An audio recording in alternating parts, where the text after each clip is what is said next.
राम राम। शरणों सतगुर दयाल को, मुख हृदय हरि नाम। नित्य प्रति संगत सादगी, आजीवन मोक्ष सुख राम। राम राम। हमारा सतगुरु सुखराम जी महाराज के ग्रंथ में परम पछतावा का ग्रंथ चल रहा है।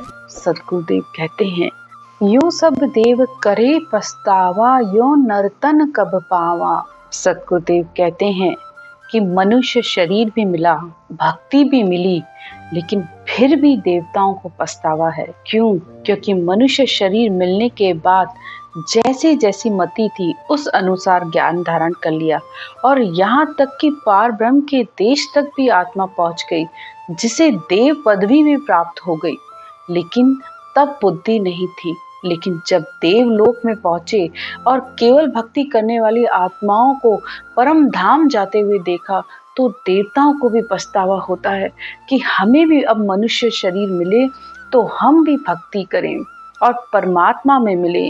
अहो प्रभु मानव तन दीजे, भरत खंड के माही। केवल भक्ति करा संत सेवा, और करा कछु नाही। तो हे परमात्मा, हमें भी मानव तन देना, और वो भी भरत खंड में, जिससे हम संतों की सेवा और केवल भक्ति कर सकें। संतों की सेवा मतलब इस ज्ञान की सेवा, ज्ञान सुनकर उसको मनन कर, उसको धारण कर और उसको श्वास प्रश्वास में रटना करना ही असल सेवा है। तभी तो गुरु नानक साहब भी कहते हैं, साचा नामन गुरु की सेवा, यानी नाम जप करना ही सच्ची सेवा है, और उससे ही ये आत्मा इस जन्म मरण से मुक्त होती है। आत्मा सारे माया के बंधनों को छोड़कर वह परमात्मा में मिलती है, उस देश में मिलती है जहाँ पे न काल है, न बुढ़ापा है, न दुख है, न रोग है, न कोई भय है, न कोई जीत है, न कोई हार है। सब आत्माएं जो भी उस केवल पद आनंद पद में पहुंची हैं, वो सब संत आत्मा हैं। तभी उस देश को संतों का देश भी कहा जाता है। आगे सतगुरुदेव कहते हैं, अमर लोक में बटे बदाई, संत सामा चल आवे। देवलोक में जय जय बाणी, पैप फूल बरसावे। अब जो आत्मा केवल भक्ति करके उस अमर लोक में पहुंची, तो वो सब संत उस आत्मा को बधाई देते हैं और आपस में भी देते हैं, और उस आत्मा की जय जयकार होती है। देवता भी ऐसी आत्मा की जय जयकार करते हैं कि ये मृत्यु लोक में ये आत्मा जिस कार्य के लिए गई थी, यानी परमात्मा की भक्ति के करने के लिए ये गई थी, और ऐसी भक्ति धारण करके केवल ज्ञान धारण इसने आत्मा ने ऐसा किया कि ये आत्मा परमात्मा में मिली है, परमात्मा के देश में आकर पहुंची है। तो सब देवता भी ऐसी आत्मा की जय जयकार करते हैं। आगे सतगुरुदेव कहते हैं, यमदेव सौंपे कोतवाली, रिद भंडार कुबेरा। इंद्र कहे मैं दास तुम्हारा, लेओ सिंहासन मेरा।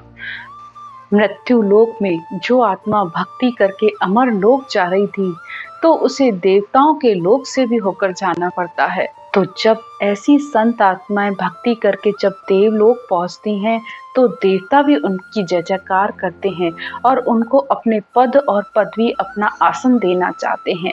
लेकिन जिस आत्मा ने सारे संसार के ही माया के सुखों को त्याग दिया, तो फिर वो देवताओं के सुखों को भी नहीं देखती है, उसको भी नहीं लेना चाहती है, क्योंकि उसके पास अब देवताओं के सुखों से भी ज्यादा वह उस परब्रह्म परमात्मा का आनंद है।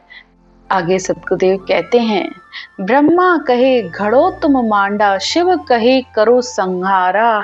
विष्णु कहे जे प्रतिपाल, ये वैकुंठ तुम्हारा। सब देवता ऐसी संत आत्मा से कहते हैं, ब्रह्मा जी कहते हैं कि आप सृष्टि की रचना करो, शिव भगवान कहते हैं आप संहार का कार्य करो, और विष्णु भगवान कहते हैं कि आप प्रतिपाल करो, ये सारा वैकुंठ आपका है। यमदेव भी उसे सब अपना सौंप देते हैं, कुबेर अपना भंडार सौंप देते हैं, इंद्र उसे अपना सिंहासन तक सौंपने के लिए तैयार होते हैं। लेकिन सद्गुरुदेव कहते हैं कि जो अपने आप माया से अलग हो गया, तो फिर वो आत्मा इन सुखों की तरफ देखेगी भी नहीं। चिदानंद कहे इच्छा तेरी रचना आप रचाओ, शिव ब्रह्म कहे स्वरूप हमारा यो निश्चल पद पाओ। सच्चिदानंद कहते हैं यानी परमात्मा कहते हैं कि सब आपकी इच्छा है, जैसे चाहिए संसार की रचना करो। ब्रह्मा विष्णु सब कहते हैं हमारा ही स्वरूप है, बस इस निश्चय पद को आप प्राप्त करो।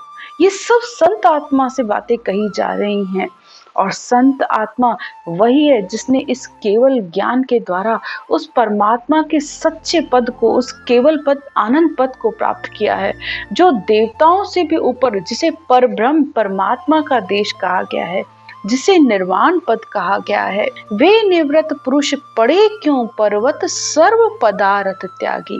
अब जिसने सारे संसार के सुखों वैभवों को, पदार्थों को, सबको त्याग दिया, वो निवृत्त हो गए हैं, यानी हर बात से अलग हो गए, तो वो फिर इस संसार के फिर पर्वती पसारे में क्यों पड़ेंगे।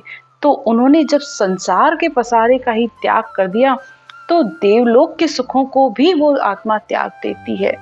बंदगी तालब केवल ज्ञानी, वारी सुरत साहिब सो लागी। तो जिसकी सुरता हर समय परमात्मा से लग रही है, तो वह न तो संसार के और न ही देवलोक के किसी भी सुख में अब पड़ना नहीं चाहती है, क्योंकि उसके पास परमात्मा का ही अनंत आनंद है। सुलझा हंस जके क्यों उलझे, देव सभे उलझावे, तीन लोक का तजे पदार्थ, चौथा लोक बसावे।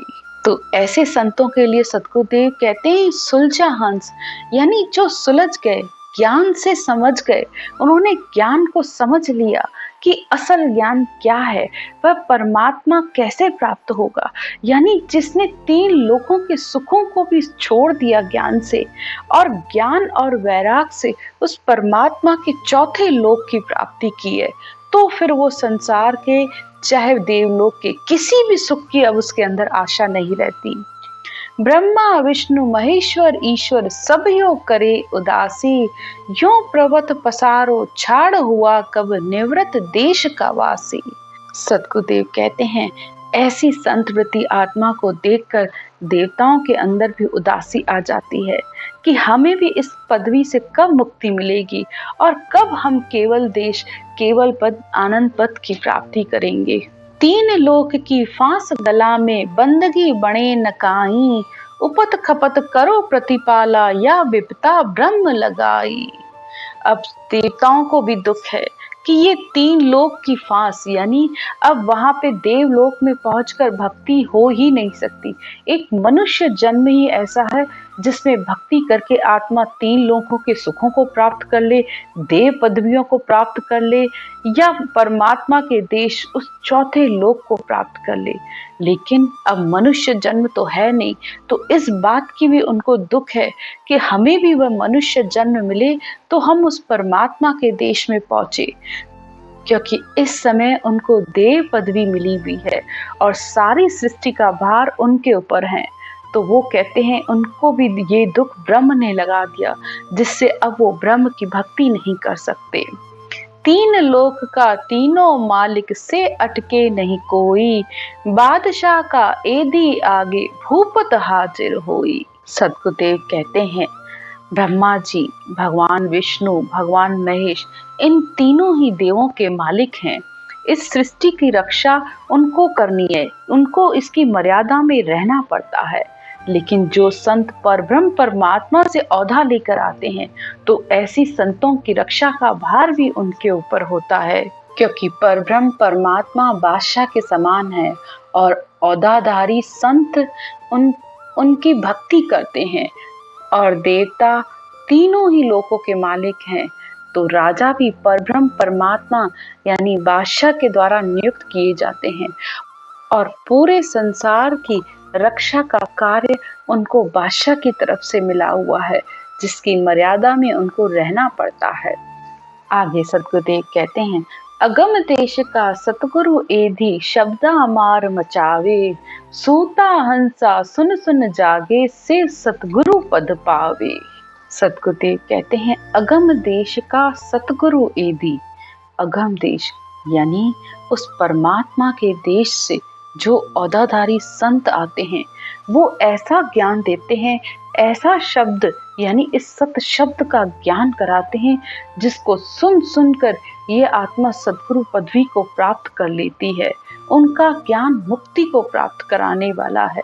संसार में ज्ञान ही गुरु है, ज्ञान ही शब्द है, ज्ञान ही सब कुछ है। तो ज्ञान को सिर पर धारण करो। जो आत्मा ज्ञान पर विश्वास करके चलती है और ज्ञान को धारण करती है, गुरु उसे पार लगाए या न लगाए, लेकिन सत्य ज्ञान जरूर उसे इस संसार सागर के, इस माया सागर से जरूर पार कर देता है और परमात्मा के देश में उस आत्मा की हाजिरी लग जाती है। आगे सतगुरुदेव कहते हैं, जाग्या हंस जके नहीं सोवे, सतगुरु शब्द विचारे, अगम देश की अणभय वाणी, अनंत हंसा को उतारे। तो जो हंस जगे हुए यानी जिन्होंने इस सतगुरु के ज्ञान से इस सत शब्द रूपी धन को प्राप्त कर लिया, जो इसका अनुभव कर रहे हैं, तो उनको केवल पद अनंत पद की प्राप्ति निश्चित तौर पर होती है। और अनंत ही संतों को खुद भी तरते हैं और इस संसार से तारते भी हैं। तो सतगुरु का अणभय ज्ञान यानी इस आत्मा का जन्म मरण का भय छूट जाता है। अगम देश की अणभय ऐसी, सुनता ही सुख आवे, गरजे शब्द सुधा रस भर से, भरम करम सब ठावे। तो उस अगम देश की अणभय वाणी यानी ऐसा ज्ञान है जिसको सुन सुनकर आत्मा के सारे भरम भाग जाते हैं, जिसको सुनने पर अनंत आनंद आता है। जिस आत्मा को ज्ञान सुनना भी अच्छा लगता है, यानी भले समझ में नहीं आ रहा है लेकिन अंतर से बहुत अच्छा लग रहा है कि जो भी बोला जा रहा है, तो उससे आत्मा को अंतर से उस आत्मा को विश्वास आने लगता है, तो निश्चित तौर पर उस आत्मा को वो सत शब्द जरूर लेने आता है। और उस सत शब्द के आने के बाद इंसान के सारे भरम जितने भी उसने पाल रखे हैं, सब भरमों का, सब कर्मों का उसका नाश हो जाता है और उस शब्द धुन का वो आत्मा अखंड आनंद अनुभव करती रहती है। आज की चर्चा यहीं तक। राम राम।